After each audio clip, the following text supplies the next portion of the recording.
Hello everyone, welcome back to another episode of Uplift. Today we have Bishop John Keenan joining us in studio to talk about the importance of defending life within the Catholic Church. Bishop John, thank you for joining us in studio today on Uplift. Could you share more with us about what exactly the Catholic Church teaches on abortion? Well, what the Catholic Church teaches on abortion is really what the Catholic Church teaches on life, on the sanctity of life, which is that that every human being is a direct creation from God, and that we are created not just body, but we're created soul and spirit, and all together, each one of us uniquely created by God because uniquely loved by God, coming from His love, destined to live for all eternity in His love and to live in love in this world. And so every human being belongs to God. Every human being, because we're created in the image and likeness of God, we have a unique and inalienable dignity, which is expressed in human rights. That idea that every human being has unique and inviolable, inalienable rights, that really comes from the Judeo-Christian tradition. Wasn't found really in any other culture. So therefore, if that's the case, then we are not entitled to take away something, God's life. It's sacred. And despite this clear pro-life teaching, Catholics for Choice is a campaigning organisation which claims to be that abortion is in fact a Catholic value, and Catholic for Choice tells us that when navigating church teaching that one can use their own conscience as the ultimate authority. Bishop John, how would you respond to an organisation like Catholics for Choice? Thank God, I don't think they're that representative of Catholicism. So probably the first thing to say is for us to put that into perspective. The Catholic Church, almost by word association, is associated with pro-life, with the sanctity of life. You see that recently when the Dobbs decision came out in the US overturning Roe versus Wade. Well, that was a decision of the Supreme Court. It was a constitutional decision, but most of the negativity was directed at Catholic churches. Catholic churches were vandalised and the like. So I think pretty much across the board, 99% the Catholic Church and Catholics associate them positively with pro-life. So there are in any huge organisation like the Catholic Church, there will always be small sorts of marginal groups. I think maybe they base themselves on an idea of conscience, which isn't a Catholic idea of conscience.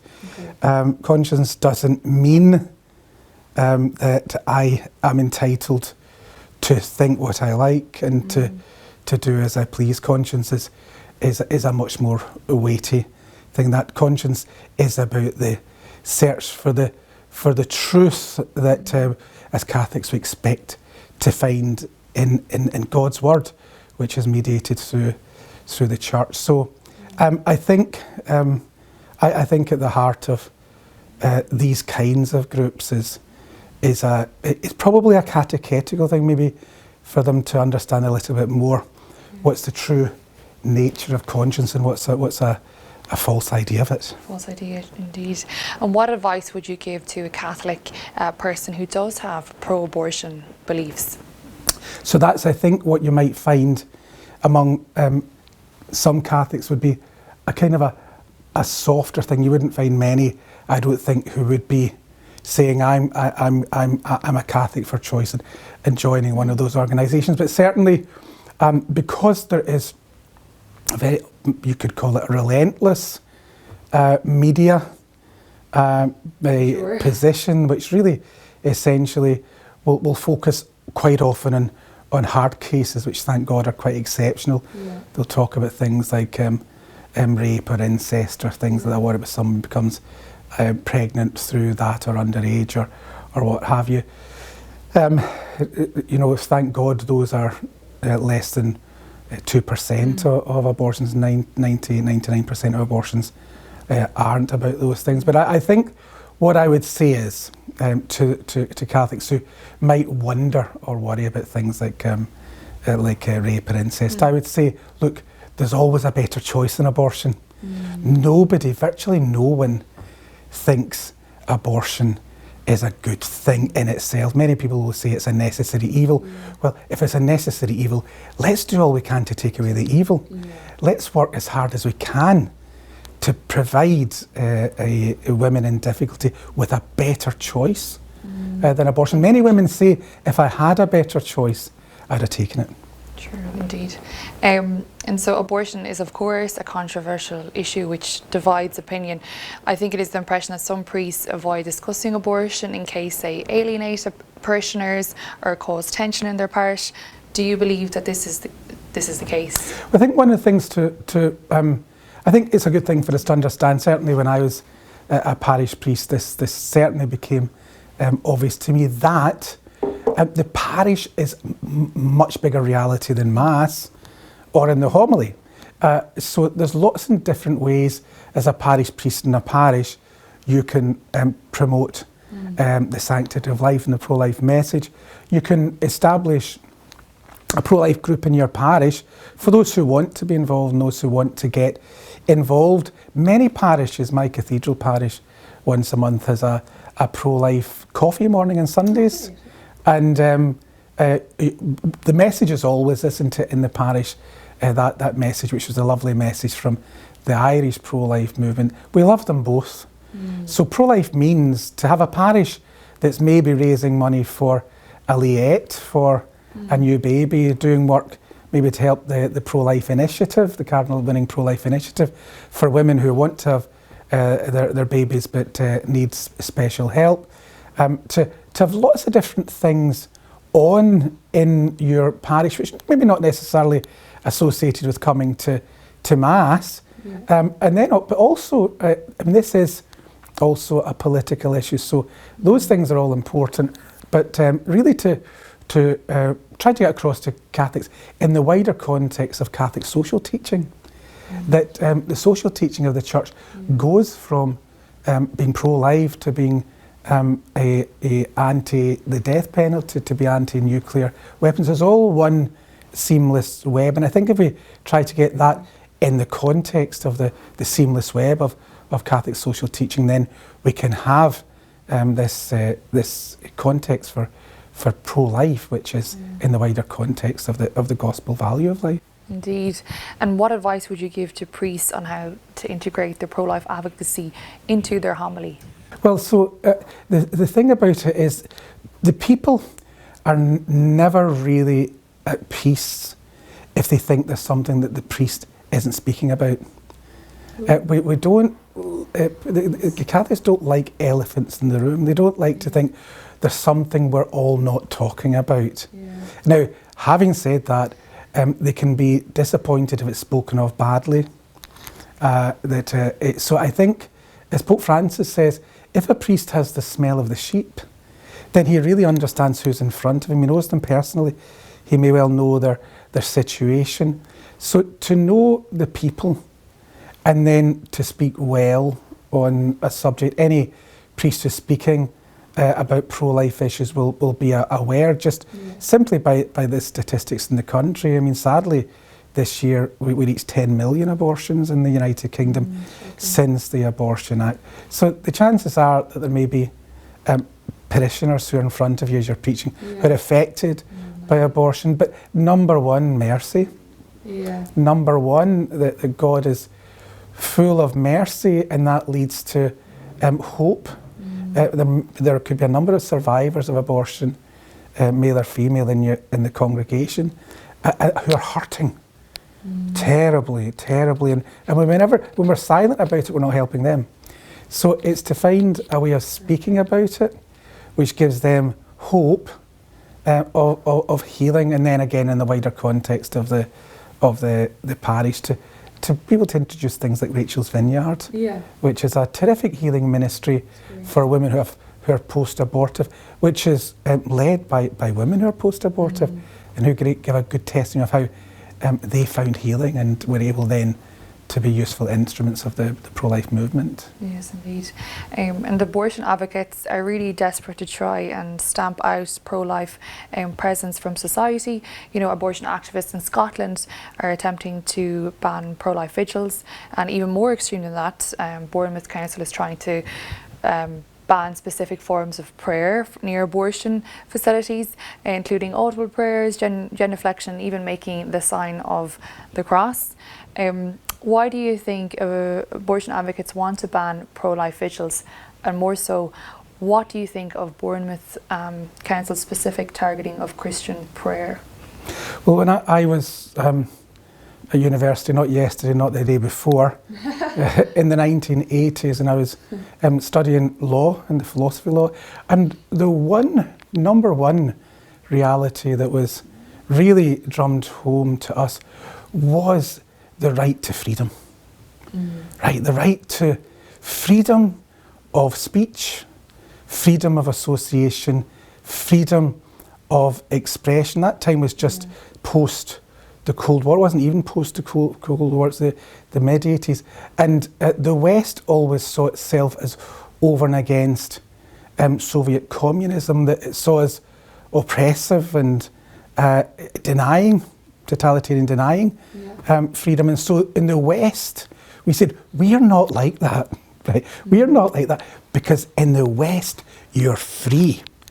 And the state can only limit your freedom for a really serious reason. I am flabbergasted that in one generation, we're beginning from a premise, you're not free, unless you can justify to us that what you're doing is allowable, good, or virtuous. So this isn't this thing about prayer in public and outside abortion centres and hospitals. This isn't a religious matter. This is a matter about the freedom of the citizen against the overreach of the state. So I think that's the heart of it.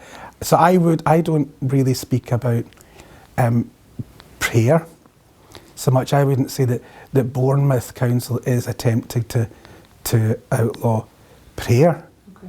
What I would say is attempting to outlaw legitimate freedom of a citizen. It's just not allowed to do that. Now, why do they do it? I think a number of reasons.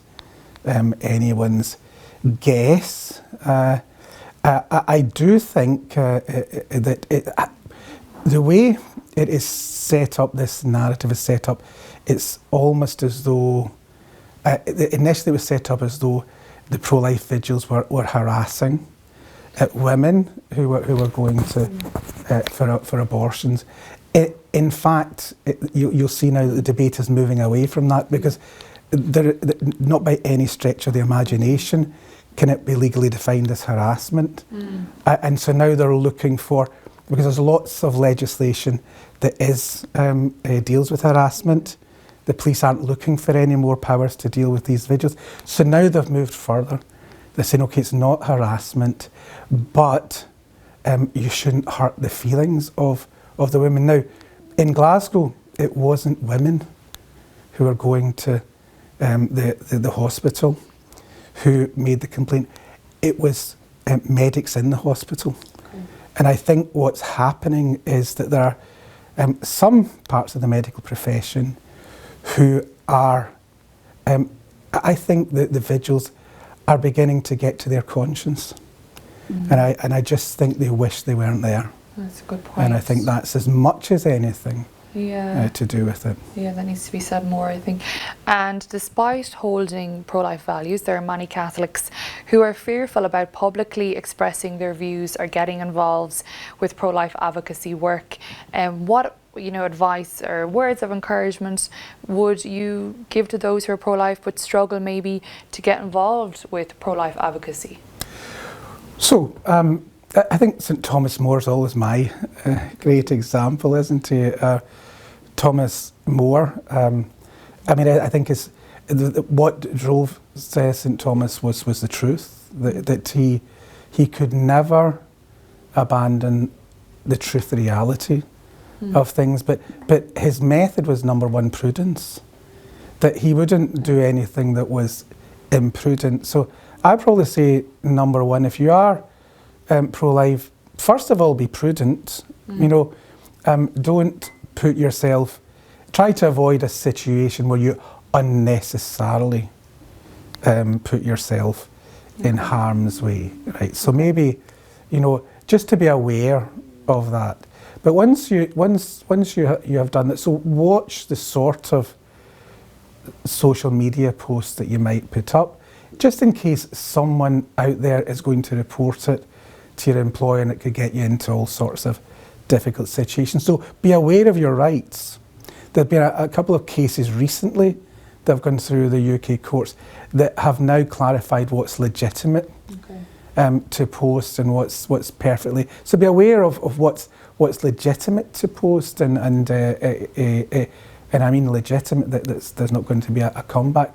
Once you've done that, St. Thomas then realised, well, in the end you have to be courageous. You know, in the end, you could be as prudent as you like, but sometimes you have to, as Jesus says, you know, in Matthew's Gospel, you know, I was hungry and you did or you didn't give me to food. Well, he could equally say, I was an unborn child and you were or you weren't my voice. So I think in the end we have to speak up. But how do we do that? I remember when World Youth Day in Brazil, Pope Francis said, when the Lord sent the disciples out, he never sent them out on their own. He sent them out as a team. And I think the best way for Catholics to be involved is associate yourself with a lot of the really good pro-life organisations that are out there. Follow SPUC. Don't try and be pro-life on your own. Follow SPUC. Follow the Cardinal Winning Pro-Life Initiative. Follow March for Life this weekend. We're going down to London for the March for Life, and there'll be thousands for that. Follow Rachel's Vineyard. Follow all of these Life. All these. There's so many. If you go down to London for the March for Life, you'll see so many pro-life organisations there. So get involved in a pro-life organisation, and then just follow them and do what you can. Do what you can, exactly. And finally, Bishop John, what can, in your opinion, what is the most important thing that Catholics can do to protect unborn babies and mothers from abortion? I mean, maybe realise it's the number one issue. I mean, it is the number one. We're in a world just now where there is a marketplace of social justice issues. And there are so many to choose from that you can sometimes be mesmerised. You almost have sort of compassion fatigue if you watch daytime TV. So many of the adverts are about this social justice cause, that, the next one. But the pro-life is number one.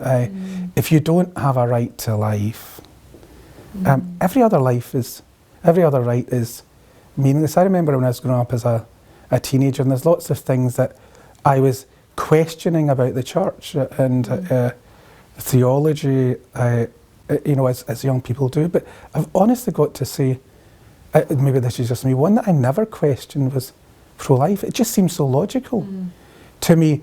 If you get to the point, if society gets to the point where it says there are some living human beings who are not persons, right, that's a really dangerous position to be in. We saw it in America in the past with the slave trade. They were living, they were human beings, but they weren't persons, and therefore you could treat them differently from any other human beings, and you could treat them more negatively than other human beings. Well, no one denies after conception it's living, it's human, and it's a being. No one denies that. Now, we've seen in the past what happens when you don't attribute the values, inalienability, inviolability, uniqueness, dignity to a living human being. So I think, how do we get Catholics to know? Number one issue. And every other issue can be traced back to the right to life. To the right to life. Great. Bishop John, has been fantastic speaking with you today, and you've really opened our eyes to the pro-life values within the Catholic Church. So thank you again for coming into the studio. Really do appreciate it. So yeah, thank you. Thanks everyone for joining us today at Uplift. Tune in again next week where we'll have more influential guests joining me in studio.